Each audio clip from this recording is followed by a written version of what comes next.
Hi and welcome to Manned Up Conversations, where we connect with evolving men to discuss issues around masculinity and manhood, and also provide tools to help us be better for our society. Those boys, how are they going to be what was the word? How are they going to be received, right? And it's very important to say that then it's not going to be me directing it the way that I want the conversations to go. Then it is going to be, what is your need? Yeah. What is your need? Because we're researching. Do you even know you have a need? Yeah. So hence these questions are going to be very vital to say, are we taking these talks to real places? Or are we just, saying, oh, okay, I think I have a knowledge of this, then I'm going to be giving it a niche talk on my expertise. But what is in it for you? What's happening for you? Yeah, man. Yeah, man. Today we're doing something cool, man. Look at where we're sitting. Yeah, you can't see it if you're listening, but you can catch us on YouTube, right, man? Welcome to Manned Up Conversations. We're on episode. I don't like giving these episode numbers because I'm never really sure. It's a continuum, but man. I think we're on 62. I think this is episode 62. No, sure. And I'm with Dr. Vuyo Yokwe, a man that I've met through the socials. I think I'm quite the networker. Those streets are great, man. Yeah, those are good streets. Yeah, man. Yeah. You see the brothers here, man, and in a very good mood, smiling, looking good, feeling good. How you doing, bro? No, man, I'm good. Yeah, I'm happy we finally do meet up. There's a lot of work we did, and today we finally take the drive together and just sit and get another destination. Yeah, I'm good. You good as well? I'm fantastic, man. I'm fantastic. I was saying last night preparing for this is.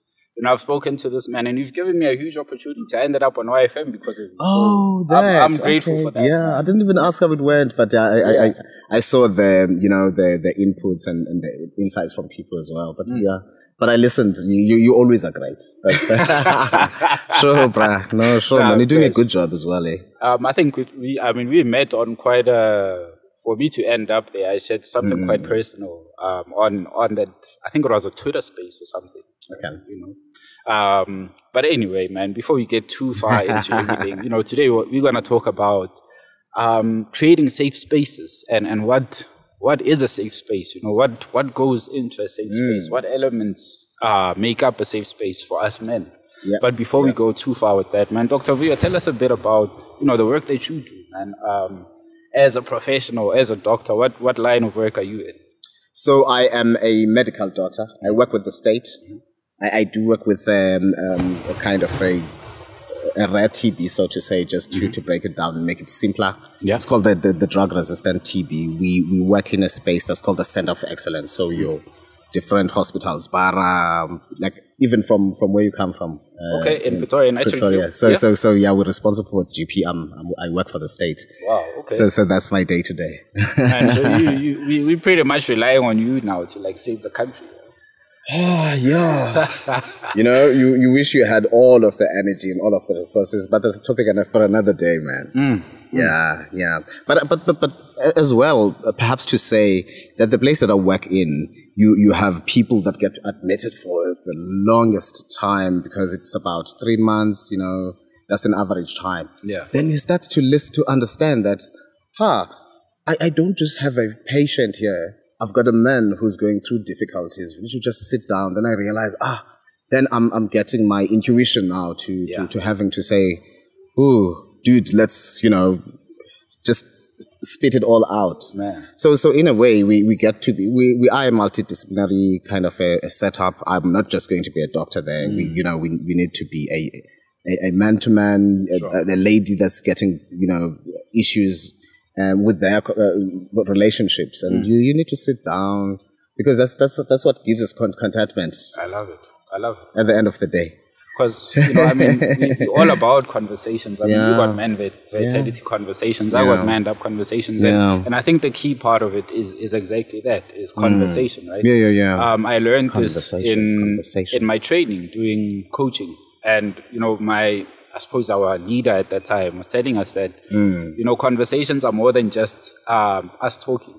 If you think of conversation, I've used this quite a few times. Yeah. But it's conversare, right? The Latin. Latin. I guess it comes from the Latin word conversare, and that means turning towards each other. Yeah. Right? We're turning towards each other to come up with whatever solution, whatever we're trying to change, whatever maybe you want to think critically about. But I mean, when you thought of men vitality conversations, and I just listened to what you said, you know, you were helping a patient, but then you had a thought that I'm not just solving this guy's whatever ailments, but truly, this is a human being that I need to connect with. Yeah, you know, and I love how you bring up the conversation. I've never really started into what it brings, but the one thing that I do find about myself is that when you sit in a meaningful conversation, you get to be vulnerable about things, and you start finding that I am talking to myself now as I'm speaking to the next person, and that gives that conviction, that compassion, that empathy. It brings everything to me. So the one part, except for focusing on man, is just the conversation part itself, and I really feel that if we could do that, we could heal more people. Yes, sir. You know, conversations. Yeah, you know, I think people really need to understand it from you know, that angle. That's the gist of it. Exactly. It's not just words. Yeah. You know, it's not just language. I mean, you know, there's so many analogies you can use. Without language, you wouldn't be able to describe things. Right? So this wouldn't be a tree without language. It would just be, I don't know what we call it, right? Yeah. But the fact that we can put words to things, then there's meaning there. Then we can then get into, okay, well, what are we actually talking about? Yeah. Because we I suppose we understand different things. Yeah. Different. You know, there's culture. And yes, and you get the constructs of culture. Then you get the media shaping it a different way. And if now you do take a bit of a stand to say, no, but the thing for me, I feel this is just the wave, this fashionability of the time. Sure. But look at conversations like the LGBTQI and what it used to be 10 years ago. And now that conversation has changed. And the person who was sitting on the other side to say, but you are not giving this space, you know, what it needs, right? And at the time, that person was not popular. But now look, if you stand on the other side and proclaim the same. So conversations and the constructs and how media drives people and flock to one side, then, you know, it really needs those people who are going to stand out and signify themselves and say, this is a new direction we're taking. And man, I think we can go on for the whole day, right? And what about the direction of our conversations now as men? Okay. I'm certainly seeing a lot more expression, which I love. Sure. Whether it's the right one, the wrong expression, that's a whole different conversation. Sure. But we have to start somewhere. And I commend a lot of guys who've started platforms, who've kind of created, whether it's a WhatsApp group, whether it's an informal kind of thing that you meet up with your guys and you do some stuff together. But the fact that guys are talking, I think that for me is quite an achievement. Because, man, I can't think of a time where, you know, we could say that, our fathers got together and they were doing this stuff and talking about not trying to solve community issues, but trying to help themselves, help each other. Me and you. Yeah. Exactly. Sure. So I had a conversation with one of my friends who we come from a long way, from Cape Town.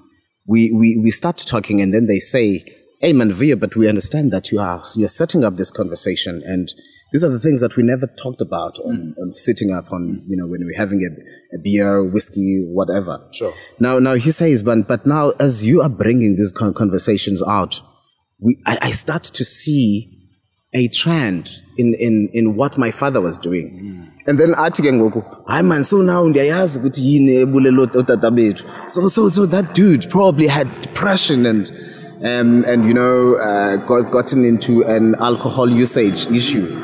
And therefore then they could sort of, you know, take it from where it came from, and then, you know, then they understand themselves and they see the relatability in what we are bringing up. So funny enough, the reason why I started the conversations was focused at myself and how I feel, and how people don't understand that, you know, getting to be this much confident person to show this charisma, to show that you have it, you're doing it. It comes from a different place where you are told that if you were a kid and you come and report to your dad who's having a discussion with others, and you get there, you storm, hey, Dad, this boy is pushing me. And then the dad will sit and will be very uncomfortable of how am I raising my boy? And he will tell him, what actually happens in those situations? You feel like you've been exposed as a man, right? And the thing, the thing that they call autopilot, the fight, flight, freeze mode. You are no longer in control. You're not chilled, and now you are thinking, hey, something is wrong with this boy. And the correct thing would be you stand up and tell the gentleman, gentleman, let me correct something here. Sure. Right? Then you take him through stages, perhaps, and you show him how he needs to sort of push back a little bit. But if that's not working, he checks against himself and to see, if he is actually building a character, right? Because then we are scared when we just push them. No, go push back. And we then don't guide them into what then they do. But the conversation there would have been, the reason I left you to be exposed that way was that I'm building character. I'm trying to build character, and you will not see it. But then that's a conversation itself. Yeah. And now character says, I know, I am confident, I can do that. I know how to do it. I know how to articulate it. And that is, that's bullying that you're giving me. And that you're taking me for a ride, and I am competent, and I'm not going to be pushed like that. Sure. But now this is a full-on message. You don't just say, go and fight it back or see what you do out of it. So it becomes something that is an undiscovered type of trauma where then you are not able to say, oh, okay, but why did I do it? Sure. And now, because those questions are unanswered, then you go into a fight, flight, freeze mode. You're on autopilot. You don't know what to do. And you think, hey, these men are looking at me, and I'm thinking, how am I raising this boy? And that's the first phase, sure. Right? That's the first phase. And then now this thing that people talk about, patriarchy, and then this child who then felt that I need to fight things on my own goes into a space where then there are laws. It's almost a jungle. Right. We are in competition. Right. You've got a business, and we're looking for that. It's almost like I don't care what happens to you. And there's language like, no, don't take it personally. And you know that, then you build your character, right? But now the other issue about the other people who are analytic and very much on their emotion, for them that's not the correct way to just get them out in the jungle and into the valley and not pulling them up. And so here's the thing, on that level we then see a man who shows artifice. What he then brings is something that should be a trick, and then not almost put a facade and not act who they are. And such that if then they find a discomfort, they sort of get an act, and that act teaches them to build them up, to have a charisma, and to be almost that competent, nicely dressed guy who stays and drives a Ferrari.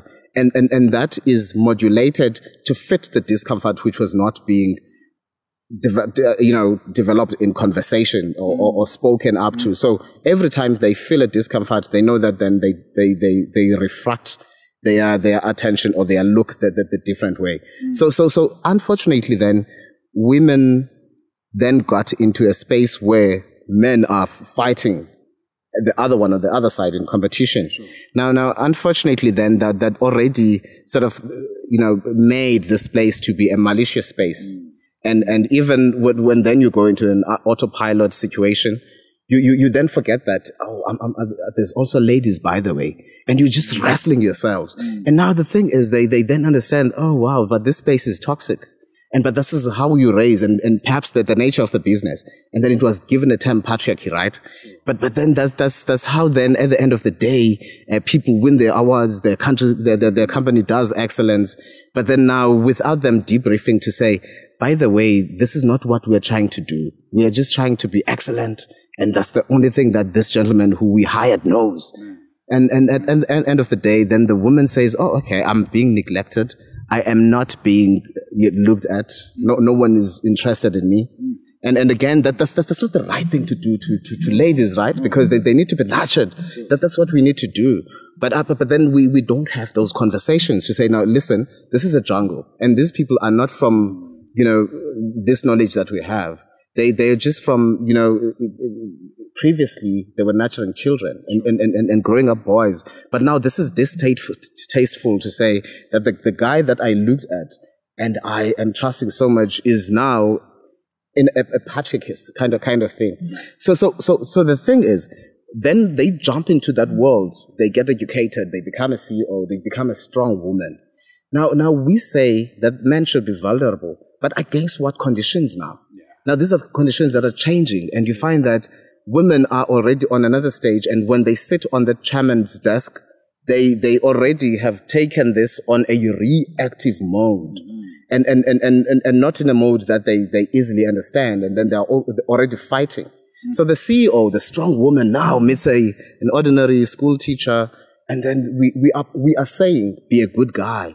But all they know is that, charisma and that competent mimicry of a man and sort of a bad guy. And the thing is, they seem to not like what you're doing, but then on the back of the mind, then that this is what they are looking and revolting against. And then they meet this good guy, but they say, no, but you're not the guy I'm looking for, because I am ready for you now. I've got because now I've built up. So that's the thing. So we find that now we are defeated, right, in the conversations that we're bringing, such that we had this that we then need to get a space where we then say, but what then? That's a complete phase. That's a different phase. Yeah. The phase was a young boy who came to say, Father, they're pushing me. Then the other stage was this boy curating a way of showing up and becoming that person who's going to be ready for the jungle. But then when he goes home, that is not an innately natural thing. So they need to debrief. They take alcohol. They are taught not to feel. But then once they're doing that, they are now not able to have and hold and sustain a relationship, because then. Now, those are the questions to these people that we're saying that they're patriarchal. They have an issue. And hence then we started the conversation to say, speak about your problems, but then you cannot speak about them in vacuum. Because even the woman has a way that they perceive us, and that the conversations now are going on different routes, different levels. So yeah, man, it becomes now to say, where then do we take these conversations, right? And she's another thing to that woman who finds that they need a good guy, but then they're already attracted to the bad guy. So says there's this dark triad in psychology, which talks about it's psychopathy, and the second one is why am I forgetting it? Narcissism, and then the other one is Machiavellian, and what that does is it brings a mimicry of competence, as I've taught. And then if it's a young woman who has never had experience with masculinity, then they will find that I'm attracted to this man. But on the other hand, here's a thing about the patriarchal space. So those people who are actually the designers, orchestrators of the space, so that they excel, are in sort of that triad. And then they know how to marvel themselves, to bring up that ooze of confidence. And you talked to me about somebody who was saying, listen, when you do this kind of job, you need to be showing that kind of confidence. But that's a reactive way. And really you are talking from a place that has not been really challenged to say, what are the issues? So now confidence can look subtle. Confidence can feel quiet. Sure. And you take the space and time and say, I take time to answer questions, and such that, and I take time to think what I want to be talking about. I don't have to rush and, get a tick on how this is expected to be, Yeah. then that means I'm confident, but I am not going to be an extrovert. And so what then this shows is we don't have to be working from a bleeding place so that we can project who we can actually get to be. Sure. Yeah, man. Yeah. No, so these are conversations that we because I mean I'm listening to a lot of what you're saying, and there's this idea, and shout out to the Mankind Project, because I went on this excursion. I'll call it an excursion about, I think we're going on 2 years now. And we did this shadow work. You know, you're not really supposed to kind of talk about what happens there. Okay, cool. But as you speak about the dark tirade and that, you know, and I see it a lot in guys. Yeah. And women too. Yeah. We operating in a way that gets us promoted in society, because you being humble, it's a jungle. You being quiet, you choosing your words carefully, like that's seen as like he's very timid, right? It's a very timid person. He's not sure about his story. She's not sure about her story, right? We can't make that a leader. We can't make that someone, because they've got an archetype. And that's a narrative that the media is bringing, the business is bringing. But like you're saying, those people can be very thought-provoking. They can be in lots of areas that are an asset. But then are we ready to have those guys? That's the thing. I think you're an asset to an organization, but to yourself. To yourself, You see. Yeah. Because I think, you know, and it's not to make it selfish or, I suppose, about me all the time. But it is about you. Right? Yeah. It is. Definitely. I mean, whatever spaces I'm going into, coming into conversation with you today, I had to check in with how am I doing? Right? Definitely. That counts, because then whatever I'm going into conversation with, whatever I'm going into work with, into leadership with, that will almost come out. Yeah. Whether I try to suppress it, no matter how hard I try to suppress it. Yeah. You know, and that's why I suppose we end up with a lot of guys in leadership, a lot of men in leadership will end up with skeletons that come out definitely 10, 20 years later. Because you've been suppressing the real you now. Yeah, and you now can't we've breathe. seen them, right? Yeah. Because the media also works on, okay, well, we're not really highlighting you and making you the hero based on who you are. Yeah. In most cases. It's based on what you do. Yeah. Right? Yeah. And what you have to show. And what you have to show. So in that respect then, are we in the right direction in these conversations? And again, what is the level that we need to be at by now? Because we have exposed this gentleman who needs to be able to talk about their issues. But then are they not being put in when they're not supported enough, are they now not being put out in the jungle to say, oh, okay, you want to raise crybabies? And again, that question sticks with me. Are we ready to have our ladies to really say, okay, this is the kind of man I really want? Sure. Okay, you know, are we ready? That's $1 million question. And therefore, in the conversations, where are we? How you know, the trajectory is definitely good, but are we fast enough? Are we getting everybody to? What's your thought, really? I think the conversation is there, right? And at times it might be lacking in terms of the real issues, right? Yeah. And that's because we had different levels within ourselves. That's why I say it's always going to come back to you. Yeah. So I might, because I do this work now, I find conversations very easy. Yeah. We can talk about anything. Right? Yeah. You know? So I'm open to it. Yeah. But whereas other people, they even scared to comment on social media. You understand? Because then it's like, hey, they're gonna think. I'll make a very random example. I run a testicular cancer campaign. Okay. Why I did that?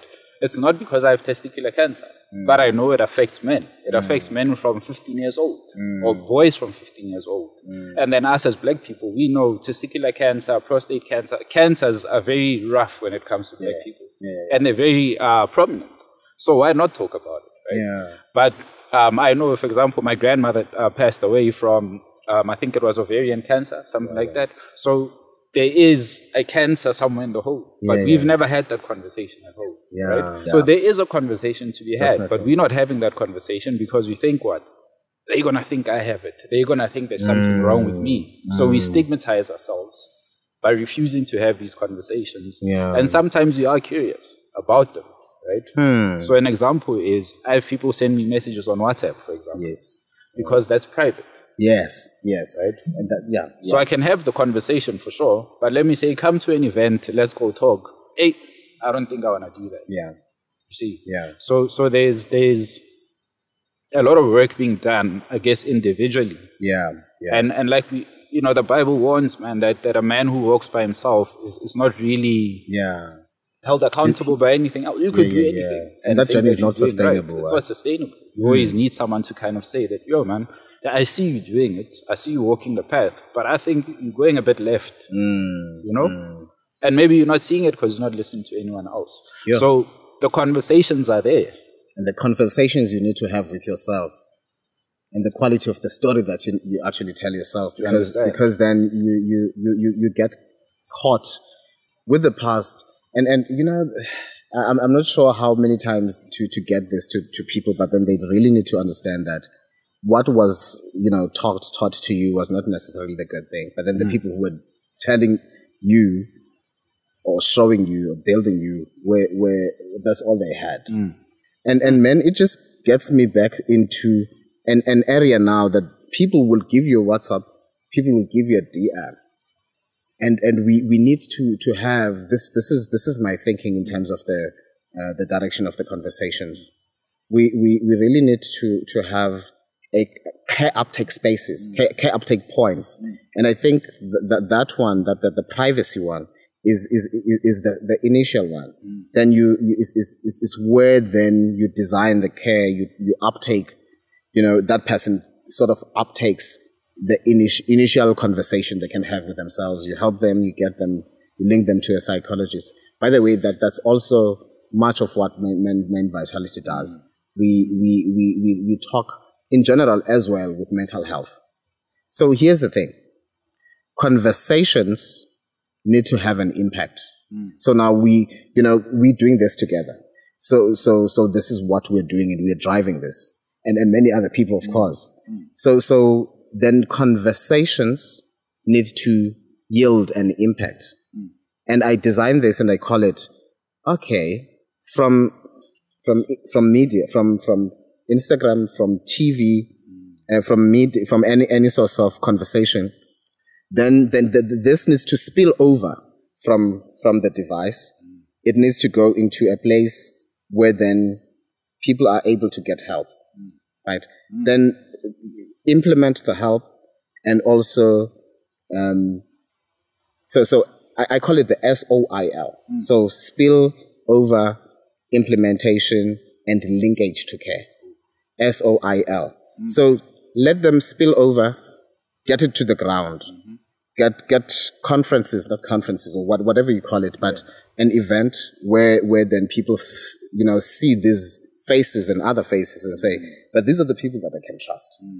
Of course, then they are not going to raise their hand and talk. We have a conversation within the conversation, but you already do know that they are already seeing a therapist and there's improvement. So that's the implementation and linkage part. But I also then feel that you go to the gym. I went to the gym this morning, and one of the things that people men do to go to when they go to the gym is to decrease the stress levels, and therefore build a body that they never thought that they would have, and then add on the confidence. And those are the conversations about mental health. So now I then take this soil to implement and to link to care, the IL part soil, so spill over from here. And now I say, Virgin Active is my next client, perhaps, to say that the people, if the walls, the psychiatry walls, the hospital, the kids today will not be comfortable going to the wall and finding the madhouse as it is, and find a shrink there and say, I've got a problem. So for them, the Virgin Active, where you already go and build your confidence, then they tell you, by the way, on Thursdays, we've got a talk on confidence, a talk on public speaking, we've got a talk on emotional intelligence. And those are the care uptake points. So media and how it's driven and the culture is such that if a thing is difficult to do, then that's stigmatized, because then you've got, those conversations that are not yet broken down. Now these are areas that are easy to access, and these are areas which are fashionable. Yeah. So fashionability versus the stigma thing. You already go to the gym, and then you first time get a tool to fight anxiety. Man. And then you go into a talk on an Instagram where you find that we've got a list of psychologists that are actually taking that, or the information that we're getting, we dissipate it to them, so that then we find to see, okay, are you comfortable to talk to somebody? So this is, a child who's a 16-year-old. They've never seen, the reality of the walls and the queue times where you need to queue, and you've got an issue of depression, and they are never had. That's the conversation. No one hears us. And now if you, they get to have somebody on TikTok to talk about, okay, this is how, this conversation start, and this is how you can get help, talk to me. And they are sitting on their bed, they're speaking to everyone in the world. And those, for me, the social media spaces are today's real world. Because then, that's what they know.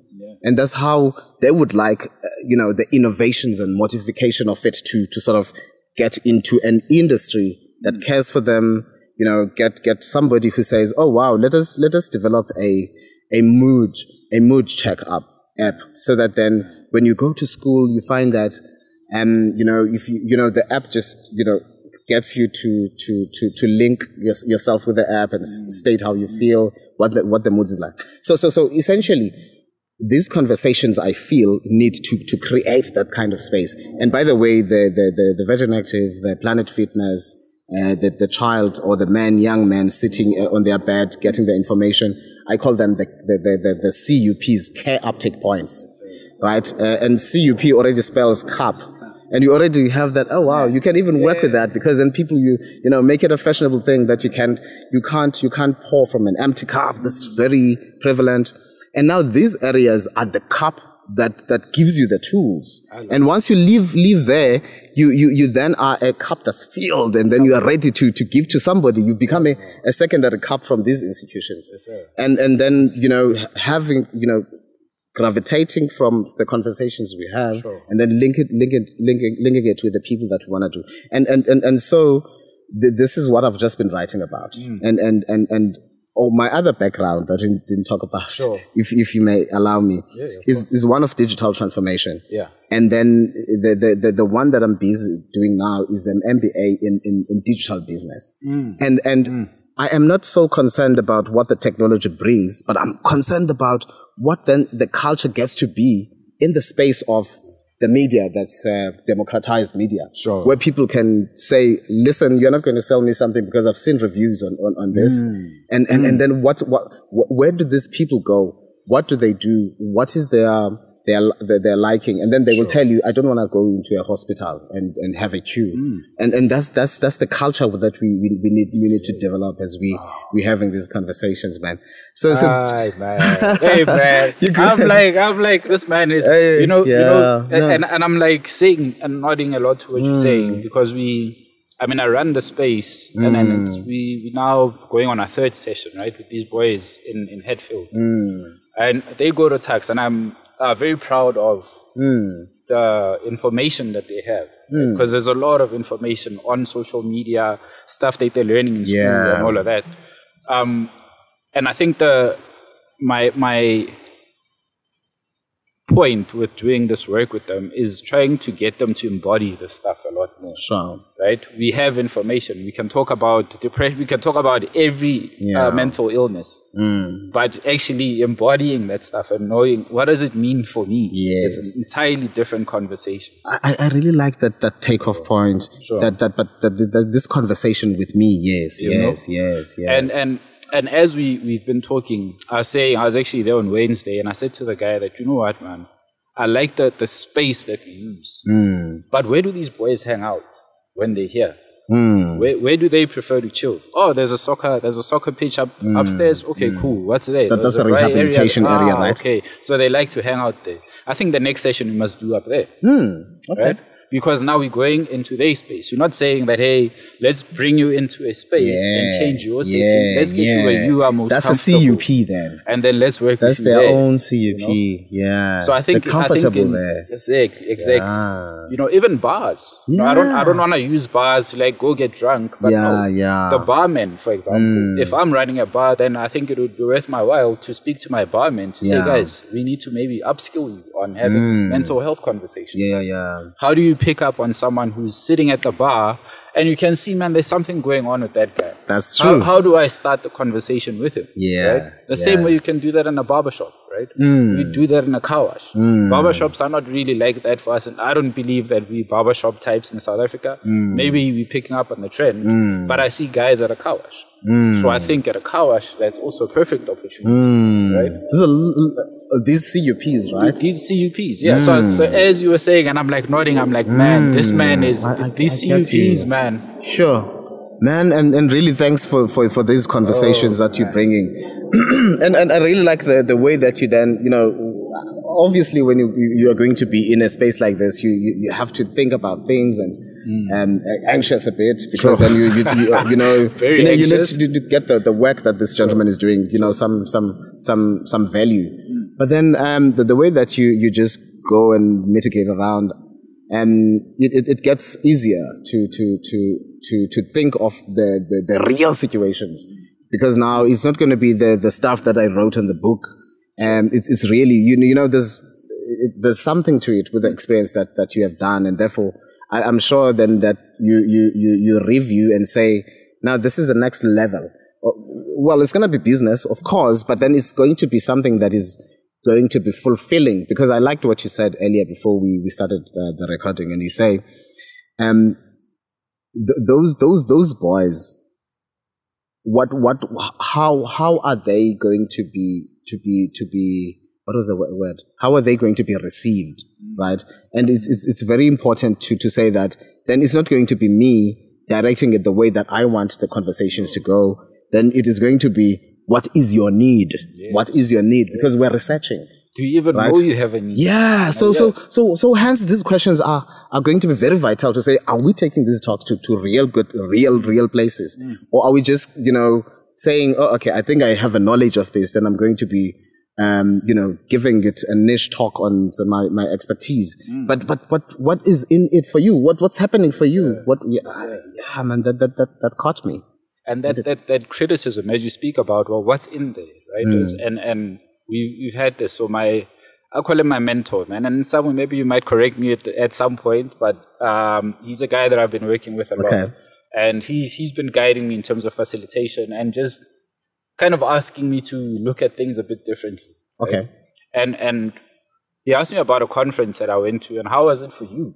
Oh. And I said, well, for me, it was like, man, I don't like those spaces. Right? Okay. Because it's too big. I don't get to connect with a person. I don't like speaking to the crowd. Right? I want to talk to a person. And I want to hear you. I want to have a conversation versus conference. Right? so exactly. So as you're saying, like, are these conferences making an impact? And I have a bit of a love-hate thing there, you know, that we get there and we share knowledge, but we don't connect with people. Right? We, you know, I almost felt like I'm performing. I have to compete with my the speaker, panelist. You know what I mean? I have to outdo this guy. I like that. And that's like, if that's the nature of the conversation in a conference, then what about the people in attendance, man? Yeah. Okay. I mean? I think, you know, I had a different look to it. I felt that the conferences, especially in the medical aspect,